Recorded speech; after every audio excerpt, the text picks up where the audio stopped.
Okay, so we're recording now. All right. Great. Well, these are beautiful drawings of Mystacina tuberculata, or the lesser short-tailed bat, and it's a great way to have a look at their anatomy.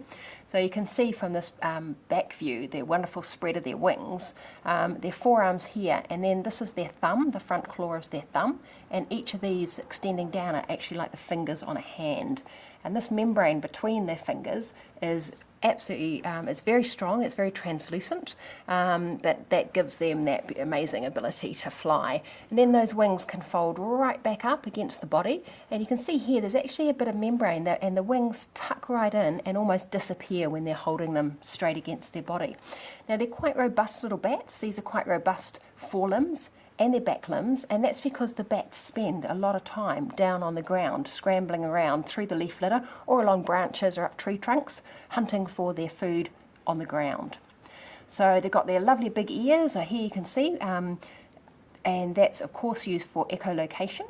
So they're listening out for the sounds of insects rustling around if they're on the ground, and also using echolocation because they do still take insects on the wing. So they've got their little noses here, a little bit like a little pig snout, tuberculanosis, and that gives them a good sense of smell as well. But they may need the senses that they're relying on as their hearing and their echolocation. So you can see too that they've got their little free tail here, this little one here, and that gives them their name, the lesser short-tailed bat. So the bats here, this is a great front view as well. Their fur is very dense and velvet-like, very thick on their body, and yeah, their wings are very delicate, but quite, yeah, as I said, quite robust little bats, quite strong, very feisty. So they're quite bitey, and they're definitely very, very sharp teeth inside their mouths, and yeah, they'll definitely try and bite anything that comes near their head. Awesome. Did you want to just... Do you think that rain will be alright? Can we make it stop, please? Could you just switch that off? Do you mind if I just stand here a bit, or do you want me to... Oh, no, it's totally fine if you don't mind listening. Yeah, of course, no, totally. If you don't mind listening to me warble on about bats, it's all good. Did you want to talk about how they can, how they walk or crawl or... Sure.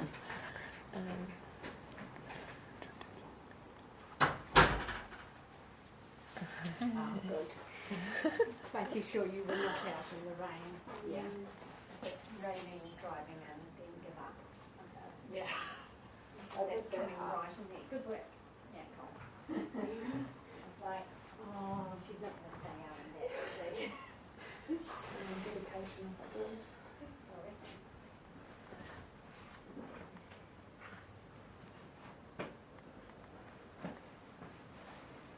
And maybe if you talked about how that the tail, Okay. how that piece of skin is not normally out Sure. like that. Or...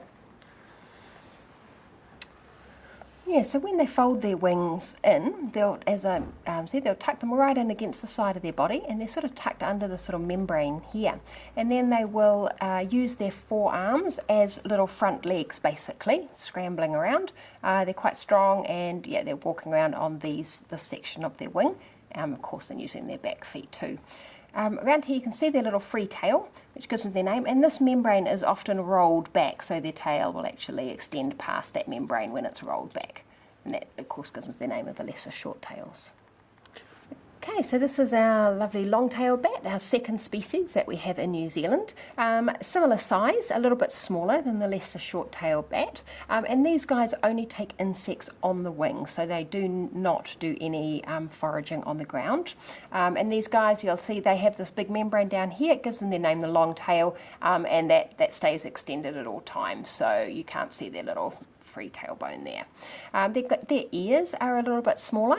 They do rely on echolocation for all of their hunting, and they will only take things on the wing, as we've discussed before. So their little feet got good strong claws. They do hang upside down when they're in their roost spots, and mainly inside tree cavities, under loose bits of bark, very occasionally in caves as well, I think. So yeah, these sort of guys, probably not quite as feisty as the short tails, so these guys tend not to be quite so bitey, and will sit a bit calmer if you are having to handle them. Awesome. Okay, sweet.